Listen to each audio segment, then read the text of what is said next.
ጌታቸውን አባረሩ። ጀነራል ታደሰ ወረደ መጣ፣ እሱን አባረሩ። አሁን እነ ደብረጽዮን ማፊያ ነው የሆኑት። ደንበኛ ያረፈዱ ማፊያዎች ናቸው። ማፊያ ደግሞ ህግ አይመራው። ትልቁን ህገ መንግስት ሽረውታል። እስከ መቼ ነው እነዚህ ሰዎች ለህግ ሳይገዙ የሚኖሩት? አሁንም ህግን ያፈረሱት። ምክንያቱም እነዚህ ሰዎች ስልጣን እስከ መቃብር ነው። ከመጀመሪያው ጀምሮ አንደኛ ስልጣን ለመያዝ ነው። ስልጣን በኃይል ለመያዝ እስከ ሰላ ድንጋይ እስከ ሸዋሮቢት ድረስ መጥተዋል። ይሄ ሊሳካላቸው አልቻለም።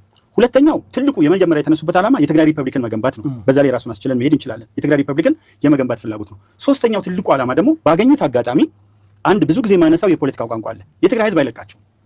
ምን ያህል ወጣት እንዳስጨረሱ ያውቃል። እነሱ ተደብቀው ምሽግ ውስጥ እነሱ በኤክስካቬተር ወርቅ እያስቆፈሩ የትግራይን ወጣት ሰማዕት ማድረጋቸውን አላስፈላጊ መስዋዕትነት እንዲከፍል ማድረጋቸውን ያውቃሉ። ከዛ ውጪ አዜብ መስፍን $4 ቢሊዮን ሁለተኛው ባለሀብት ዩጋንዳ የሆነችበት ሁኔታ ምግበይ ራሱ ወጥቶ በትግርኛ ባደረገውና እነ አርያ ተስፋ ማርያም እነ ጋዜጠኛ ወዲ ሻምበል እንደገለጹት እና እንደተነተኑት ብዙ ብር አለኝ 3-4 ካምፓኒ ነበርኝ። ይሄ ይታወቃል። ስለዚህ ከተረጋጋ የትግራይ ህዝብ ዘሎ ነው የሚነክሳቸው። ከዛ ውጪ ኢትዮጵያ ሰላም እንድታገኝ አትፈልግም። ወቅቱን እንመልከተው። ይሄ ወቅት የምርጫ ወቅት ነው። ይሄ ምርጫ ደግሞ በሰከነ ሁኔታ ከተጠናቀቀ ችግር ሊፈጠር የእነሱ ስልጣን በትግራይ ውስጥም የበለጠ ዋጋ እያጣ ሊመጣ ነው። የፌዴራል መንግስቱ በመታገሱ የተነሳ አሁን አንዳንድ ሰዎች ስለሚያነሱ ነው የፖለቲካው ማዕከል ስለሆነ ነው። እንዴት ነው እነዚህ ሰዎች የሚታገሳቸው?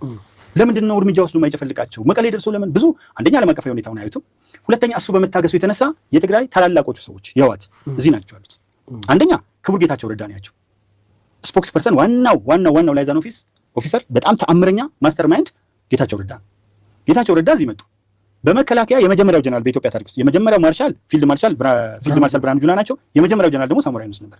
እንግዲህ ምን ደረጃ እንደሚሰጠው በሰራዊት ውስጥ ጀነራል ጻድቃን ገብረትንሳኤ፣ ጀነራል ዮሐንስ ገብረ መስቀል ያላቸውን ደረጃ እናውቃለን። እነዚህ መጡ። እንደገና ፕሮፌሰር ክንደያ እንመልከት። ስምረት ፓርቲ ላይ አሁን የሰጡት አስተያየት አለ። ይሄ አረም የሆነ ነው። ምን አሉ?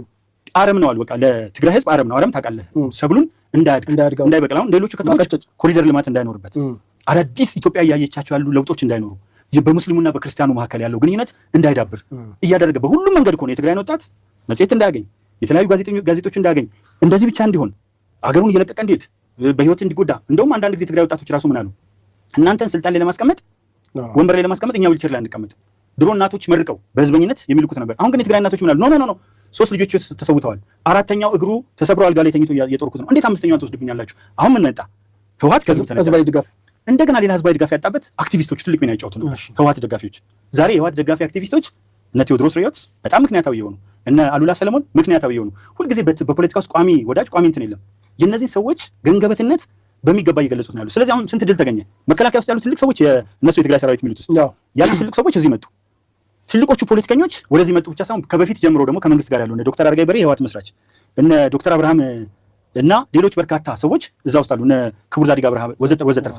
አሁን እነዚህ አንድ ላይ እየተጣመሩ ሲመጡ በትግራይ ላይ አዲስ ተስፋና አዲስ ነገር መጥቷልና አያይዤ ላቀርብ የፈለኩበት ምክንያት ምንድነው?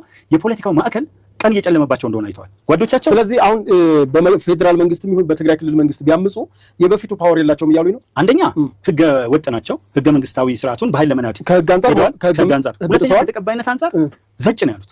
ህወሓቶች እኮ ልንገርህ ኢትዮጵያዊ ታሪካቸውንም ይሄ ኩራትም የሆነውን ነገር በሙሉ ዲስሚስ አድርገው እኮ የሚነግሩ የአቦይ ስብሃትና የቅርብ ታሪክ እኮ የ60ዎቹን ከደደቢት ያስጀምረዋል። ከደደቢት በረሃ እና አፄ ካሌብን እንድታነሳ አይፈቀድም። እነ አፄ ዮሐንስ እንድታነሳ አይፈቀድም። አባነጋን እኮ ይጸየፉታል ህወሓቶች። ለምንድን ነው የሚጸየፉት? ኢትዮጵያዊ ስለሆኑ። በእነሱ ውስጥ ብሔርተኝነት የለም። እና እንደው መምህር እርስዎን አስቀምጦ ስለ ታሪክ ማውራት ምን ይላል? ግን ስሜታ የሚያደርጉት እኒህ ሰዎች ሰው እንዴት እንዳሻንጉሊት ያሉ የትግራይን ልጅ የሚጠላ ኢትዮጵያዊ እንዳለ በተከባቸዋል። እነሱ ስልጣን ፈልገው እነሱ ህግ ጥሰው ሄደው የሚመሸጉት ህዝቡ ላይ ነው። ህዝቡን የጥይት ማብረጃ፣ ህዝቡን የድሮን ማብረጃ። እነሱ አይነኩም። ምክንያቱም ያውቋታል።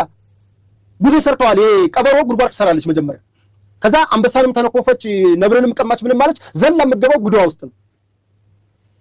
ነጠቀች የምትገባው ጉድዋ ነው። የጽንፈኛ የሚታመሰው ግን እዚህ ጋር ያለው ሌላው ነው። አሁን የትግራይ ያሉ ህወሓቶች ማለት ነው። ህወሓቶች ካልጠፉ ትግራይም ሰላም አይሆንም፣ ኢትዮጵያም ሰላም አትሆንም። ሻዕቢያን ትናንትና ስንት ጥላት የሚፈጥረው ራሱ ህወሓት ነው። በነገራችን ህወሓት ይፈጥርና ከዛ በኋላ ሊጨፈጭፉ መጡ ይሏል፣ ሊገሉ መጡ። ማን ነው ህግ እየጣሰ ጦርነት እየጋበዘ ያለው? ህግ ይጥሳሉ፣ ስልጣን ይፈልጋሉ ወይ በህግ አይሄዱም? እሺ ምርጫ ቦርድ ሄዱና አሳድሱ ሰርቲፊኬታቸውን፣ በምርጫ ተሳተፉ፣ እምቢ። ማን ነክቶን? እብሪተኝነት። መንግስት እኮ አንድ የሚባለውን አባባል በትክክል ያስቀምጣል። 10 ጊዜ ለክተህ 1 ጊዜ ቁረጥ። አንዷ ቦታ ላይ የተበላሸው ነገር ሌላውን ድጋሚ ጭራሹን እቃው ውድቅ እንዲሆን ነው የሚያደርገው። ስለዚህ መጀመሪያ ምንድን ነው የሰራው ትልቁ ነገር መንግስት በህዝብ ላይ ነው የተመሰረተው። ህገ መንግስቱ አንቀጽ 8 እንደተናገርኩት የህዝብ የበላይነት ነው። 9 ላይ ነው የህገ መንግስት የበላይነት የምታው የህዝብ የበላይነት ከህገ መንግስት የበላይነት የበላይ ነው። በዚህ አጋጣሚ ሲቪክስ የሚያስተምሩ መምህራን አንዳንድ ስህተት ይፈጥራሉ። ህገ መንግስቱ ከሁሉም በላይ ይመስላቸዋል። ህገ መንግስቱ ከተወካዮች ምክር ቤት፣ ከፕሬዝዳንቱ፣ ከጠቅላይ ሚኒስትሩ፣ ከፓርላማው ዘተርፈ በላይ ነው። ከህዝብ ግን በታች ነው። አንቀጽ 8 ነው የሚመጣው። ህዝብ የትግራይ ህዝብ እየተፋው ነው። ምንም አይነት ጥያቄ የለም። መውጣት የሚገባው እየወጣ ነው። መቃወም የሚገባው እየወጣ። በትግራይ ታሪክ ውስጥ ለመጀመሪያ ጊዜ ተቃዋሚዎች ሰልፍ አድርገዋል በመቃወም። በትግራይ ታሪክ ውስጥ ለመጀመሪያ ጊዜ ራሱን ህወሓትን የሚዋጋ ሀራ መሬት ይመስለኛል አካባቢ ቲፒኤፍ ተቋቁሞ እየተንቀሳቀሰ ነው። ስለዚህ አሁን አይተናቸው የማናውቃቸው ለውጦች መጥተዋል። ህዝባዊ ንቅናቄዎች፣ ህዝባዊ ቅቡልነት ማጣት ከተለያዩ ሀዱ እንደገና ከሻቢያ ጋር ሻቢያ 76% የትግራይ ህጻናት እንደፈረብን እሱ ነው ሊያፈርሰን የፈለገ የእድሜ ልክ ጠላት ነው ካሉት ጋር ሄደው ሲወተፉ የትግራይ ህዝብ የሚያየው ነገር አለ። እነዛን ገብተው በወቅቱ ፌደራል መንግስቱ እንትና ነበር ያልገቡበት የለም።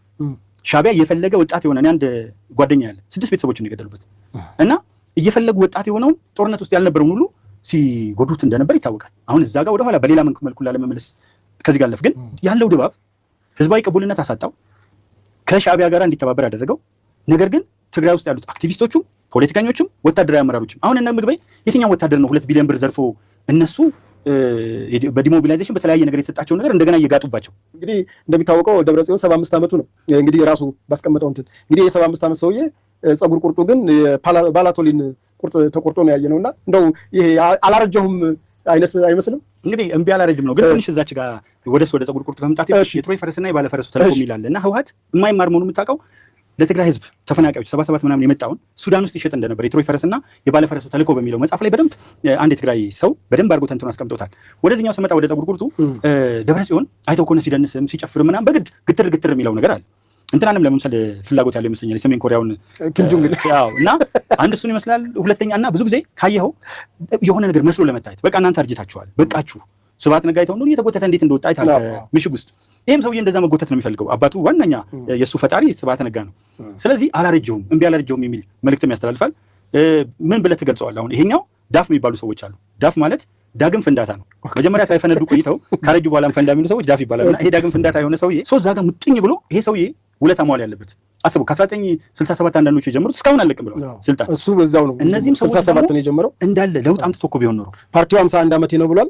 የደብረጽዮን እድሜ ለዛ ነው 75። የሚገርምህ ለውጥ አምጥቶ ቢሆን እኮ የትግራይን ህዝብ ከሌላው ኢትዮጵያ ጋር ኢንተግሬት እንዲያደርግ አድርገውት ቢሆን ትግራይን በኢኮኖሚ አብዮት አጥልቅልቀዋት ቢሆን የትግራይ ህዝብ ከሴፍቲኔትና ከተረጅነት ተላቆ ቢሆን ብዙ ወጣቶች በቴክኖሎጂ የተራቀቁ እንደሆነ ሰው ክራንች እንዲይዙ ነው ያደረጉት።